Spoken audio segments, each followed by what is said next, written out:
আমি Amit Kumar Mondal, Nakashipara government ITI electrician instructor. আজকে আমি তোমাদের যে টপিকটা পড়াবো সেটা হচ্ছে ট্রান্সফর্মার। প্রথমে জানতে হবে ট্রান্সফর্মার কি, ট্রান্সফর্মারের কাজ কি। আমরা যদি মেশিন, ইলেকট্রিক্যাল মেশিন হিসাবে যদি ভাগ করি, আমরা যদি মেশিন ভাগ করি,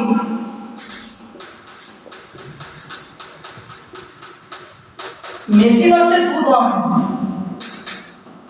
ইলেকট্রিক্যাল মেশিন হচ্ছে দু ধরনের। একটা হচ্ছে স্ট্যাটিক, একটা মেশিনের নাম হচ্ছে স্ট্যাটিক, আর একটা নাম হচ্ছে ডাইনামিক।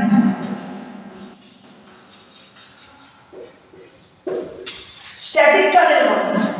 স্ট্যাটিক মানে হচ্ছে স্থির যন্ত্র, মানে যেটা রোটেটিং করতে পারে না, মানে ঘুরে না। আর ডাইনামিক মানে হচ্ছে যেটা ঘোরে, তাকে আমরা বলছি ডাইনামিক মেশিন। স্ট্যাটিকের মধ্যে পড়ছে ট্রান্সফর্মার, স্ট্যাটিক মেশিনের মধ্যে আমরা বলি পড়ছে ট্রান্সফর্মার। তাই জন্য আমাদের প্রথম কথাটা বলা হয় কি, transformer is a static device, মানে ট্রান্সফর্মার হচ্ছে একটা স্থির যন্ত্র। আর ডাইনামিক হচ্ছে রোটেটিং মেশিন। যেরকম আমাদের কি আছে, মোটর আছে, জেনারেটর আছে, AC motor, AC generator, DC motor, DC generator. তাহলে স্ট্যাটিকের মধ্যে হচ্ছে ট্রান্সফর্মার। ট্রান্সফর্মার কাকে বলে? Transformer is a static device which transfer electrical power from one circuit to another circuit. Transformer কি করছে? ট্রান্সফর্মার কি করছে? একটা সার্কিট থেকে আরেকটা সার্কিটে কি ট্রান্সফার করছে? ইলেকট্রিক্যাল পাওয়ারকে ট্রান্সফার করছে। কাকে ট্রান্সফার করছে? Electrical power. পাওয়ার কাকে বলে? পাওয়ার হচ্ছে কারেন্ট এবং ভোল্টেজের গুণফলকে আমরা পাওয়ার বলি। আর পাওয়ারের ইউনিট হচ্ছে ওয়াট। পাওয়ার সমান আমাদের বলতে পারি, পাওয়ার সমান V into I। V into I, তাকে আমরা বলি পাওয়ার। V for voltage, I for current. কিন্তু V ইনটু I হচ্ছে আমাদের কি? V ইনটু I হচ্ছে আমাদের ডিসি পাওয়ার, কারেন্ট এবং ভোল্টেজ। আর এসি পাওয়ার হলে VI, তার সাথে আমার গুণ হবে কি? cos phi। VI cos phi, voltage এবং কারেন্ট এবং তার সাথে phi, phi অ্যাঙ্গেলের গুণ হবে। phi কাকে বলে? phi হচ্ছে কারেন্ট এবং ভোল্টেজের অ্যাঙ্গেলকে আমরা phi বলি। cos এর ম্যাক্সিমাম মান হচ্ছে 0 ডিগ্রি। cos 0 ডিগ্রির মান হচ্ছে 1 আর 90 ডিগ্রির মান হচ্ছে 0। তাহলে cos যখন 0 ডিগ্রি হবে তখন cos থিটার মান হবে ম্যাক্সিমাম, আর যখন cos যখন 90 ডিগ্রি হবে তখন cos থিটার মান হবে সবচেয়ে মিনিমাম, একদম নগণ্য মান, মানে 0।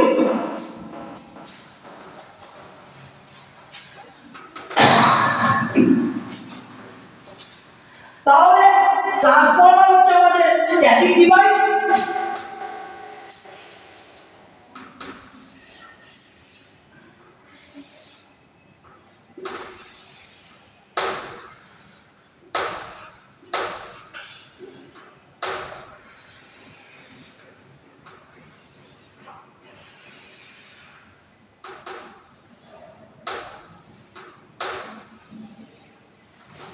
বাইরে যেটা এটা যেটা আঁকলাম সেটা হচ্ছে কোর। কোরটা কি দিয়ে করা থাকে? সিলিকন স্টিল দিয়ে। এটাকে সিলিকন স্টিল দিয়ে ভার্নিশ করে স্টাম্পিং করা থাকে কোর। আর কোরের পাশে আমাদের কি লাগানো থাকে? কোরের গায়ে আমাদের ওয়েল্ডিংটা ঝোলানো থাকে। কোরের গায়ে আমাদের ওয়েল্ডিং ঝোলানো থাকে।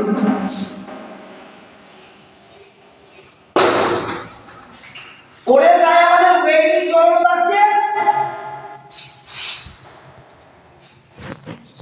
এইটা হচ্ছে ট্রান্সফরমারের কোর, যেটা সিলিকন দিয়ে স্টাম্পিং করা থাকে।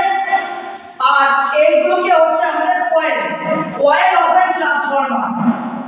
তাহলে কি এই কোর কি, কোরের কাজ কি আর কয়েলের কাজ কি? কয়েল হচ্ছে, এই কয়েলটা মেইনলি হচ্ছে ইন্ডাক্টর কয়েল, মানে একটা তারকে এভাবে পেঁচিয়ে পেঁচিয়ে রাখা হয়, তাকে আমরা বলি ইন্ডাক্টর। ইন্ডাক্টরের কাজ হচ্ছে কারেন্টকে অ্যাবজর্ব করা, মানে স্টোর করা। তাহলে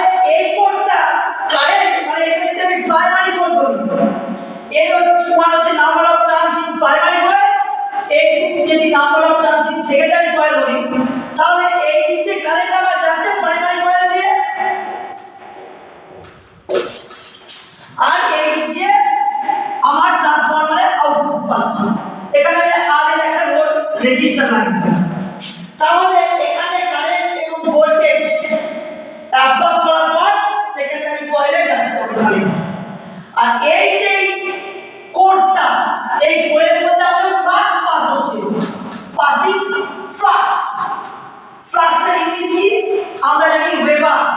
ফ্লাক্সের ইউনিট হচ্ছে ওয়েবার। একটা ইলেকট্রিক্যাল সার্কিট যদি তৈরি করি, আমার এখানে ম্যাগনেটিক্যালিও কাজ হবে আবার ইলেকট্রিক্যালিও কাজ হবে। কারণ আমরা বলেছি কি চৌম্বক বলরেখা। এই যে আমাদের কাঁচা লোহার উপরে তার পাকানো আছে, এইটা কি হচ্ছে আমাদের এর মধ্যে যখন আমরা কারেন্ট পাস করছি তখন এটা চুম্বকে পরিণত হচ্ছে, ম্যাগনেটে পরিণত হচ্ছে। এই ম্যাগনেটটা যতটা এরিয়া জুড়ে আকর্ষণ এবং বিকর্ষণ করবে, কি করবে আকর্ষণ এবং বিকর্ষণ, তাকে আমরা বলি flux density. Flux density, flux ডেনসিটির ইউনিট হচ্ছে weber per metre square. Flux ডেনসিটির ইউনিট হচ্ছে ওয়েবার পার মিটার স্কয়ার। তাহলে কি ট্রান্সফার